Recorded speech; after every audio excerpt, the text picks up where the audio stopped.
27 രാവിലെ ഉണ്ടാക്കിയ കലത്തപ്പാണ് കേട്ടോ ഇത്.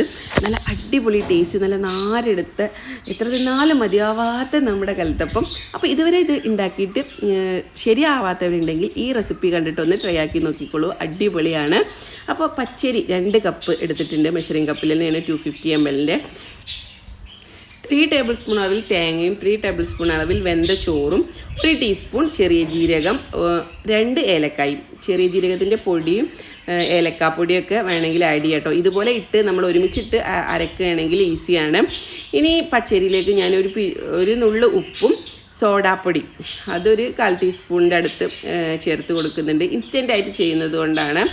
എല്ലാം കൂടി നമുക്ക് മിക്സിയുടെ ജാറിലേക്ക് ഇട്ടിട്ട് വെള്ളം ഒരുപാട് അങ്ങോട്ട് ഒഴിക്കണ്ട, ഒരു 1/2 കപ്പ് വെള്ളത്തിൽ ആദ്യം അരച്ച് നോക്കുക. എന്നിട്ട് വേണമെങ്കിൽ കുറച്ചുകൂടി ആഡ് ചെയ്ത് കൊടുത്താൽ മതി. നല്ല പോലെ അരച്ചെടുക്കാം. ചെറിയൊരു തരി ഇങ്ങനെ നമ്മൾ തൊട്ട് നോക്കുമ്പോൾ ഉണ്ടാവുകയാണെങ്കിൽ നല്ലതാട്ടോ അപ്പത്തിന്. അപ്പോൾ അതെല്ലാം കൂടി അരച്ചത് ഒരു പാത്രത്തിലേക്ക് മാറ്റിയിട്ടുണ്ട്. 500 ഗ്രാം ശർക്കര, 1/2 കിലോ ശർക്കര നന്നായിട്ട് ഉരുക്കിയെടുത്തിട്ട് അരിച്ച് അതിലേക്ക് ചേർത്ത് കൊടുക്കുക. നല്ല ചൂടോടെ ചേർക്കണം. എന്നിട്ട് പെട്ടെന്ന് തന്നെ മിക്സ് ചെയ്യണം, അല്ലെങ്കിൽ കട്ട പിടിക്കാനൊക്കെ ചാൻസ് ഉണ്ട്. അപ്പോൾ നന്നായിട്ട് കിട്ടണമെങ്കിൽ ചൂടോടെ ശർക്കര ഒഴിച്ചിട്ട് ഇതുപോലെ മിക്സ് ചെയ്തെടുക്കുകയാണ് ഏറ്റവും നല്ലത്. കലത്തപ്പത്തിന് കൂടുതൽ ടേസ്റ്റ് ആക്കുന്നത് ഇതിലേക്ക് മൂപ്പിച്ച് ചേർക്കുന്ന സംഭവങ്ങളാട്ടോ. അതിനായിട്ട് ഞാൻ വെളിച്ചെണ്ണയും കുറച്ച് ഗീയും കൂടി രണ്ടും കൂടി ഒരേ അളവിൽ എടുത്തിട്ടാണ് അതിലാണ് മൂപ്പിച്ചെടുക്കുന്നത്. ആദ്യം തേങ്ങാക്കൊത്ത് നന്നായിട്ട് അതിലിട്ടിട്ട് മൂത്ത് വരുമ്പോൾ ചെറിയുള്ളിൻ്റെ മണം നല്ലൊരു ടേസ്റ്റാണ്. അത് അതിലേക്കിട്ട് നന്നായിട്ട് മൂപ്പിച്ചെടുക്കാം.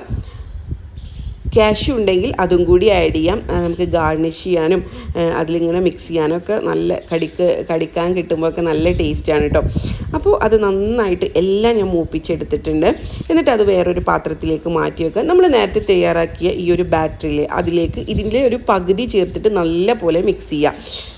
ബാക്കി നമുക്കത് ഗാർണിഷ് ചെയ്യാനൊക്കെ ആയിട്ട് മാറ്റി വെക്കാം, മുകളിൽ ഇങ്ങനെ ഇട്ട് കൊടുക്കാനായിട്ട്. പിന്നെ ടേസ്റ്റ് കൂട്ടാനായിട്ട് കുറച്ച് കറുത്ത എള്ളും കൂടി ചേർക്കുന്നുണ്ട്. ഇഷ്ടമില്ലാത്തവർക്ക് അവോയ്ഡ് ചെയ്യാം. നന്നായിട്ട് മിക്സ് ചെയ്ത് കൊടുക്കുക. ഇത് ദോശമാവിനേക്കാളും കുറച്ചും കൂടി ലൂസായിട്ടുള്ള ആ ഒരു പരുവല്ലേ, നല്ലപോലെ ലൂസാവണ്ട, ദോശമാവിനേക്കാളും ഇച്ചിരി കൂടി ലൂസായ ഒരു ബാറ്ററാണ് വേണ്ടത്. കുക്കർ ഒരു മീഡിയം ഫ്ലെയിമിലാക്കിയിട്ട് നമ്മൾ പകുതി ബാറ്റർ ഈ ഒരു കുക്കറിലേക്ക് ആഡ് ചെയ്ത് കൊടുത്തിട്ട് മുകളിൽ ഗാർണിഷ് ചെയ്യാനുള്ള വറുത്തെടുത്ത സംഭവങ്ങളൊക്കെ ആഡ് ചെയ്ത് കൊടുക്കുക. പെട്ടെന്ന് തന്നെ കുക്കർ അടച്ച് വെക്കുക. ആദ്യത്തെ 1 മിനിറ്റ് മീഡിയം ഫ്ലെയിമിൽ വെക്കുക. വിസിൽ ഊരണം, അത് പ്രത്യേകം ശ്രദ്ധിക്കണം. ബാക്കി ബാറ്റർ വേറൊരു കുക്കറിലും കൂടി ആഡ് ചെയ്യുന്നുണ്ട്. ഒരു ചെറിയപ്പം ഒരു വലിയപ്പം കേട്ടോ, അത് ചെറിയൊരു കുക്കറാണ്. ഇതും അതുപോലെ തന്നെ നമ്മൾ കുക്കർ പെട്ടെന്ന് തന്നെ അടച്ച് വെക്കണം. മീഡിയം ഫ്ലെയിമിൽ 1 മിനിറ്റ് വെച്ചതിന് ശേഷം വളരെ ലോ ഫ്ലെയിമിലാക്കിയിട്ട് വേണം ബാക്കി കുക്ക് ചെയ്യാനായിട്ട്.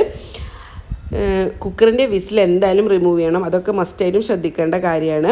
എന്നിട്ടൊരു 7 മിനിറ്റ് കഴിഞ്ഞിട്ട് നമുക്ക് കുക്കർ തുറന്ന് നോക്കാം. വളരെ ലോ ഫ്ലെയിമിലാണ് കുക്ക് ചെയ്യണത്.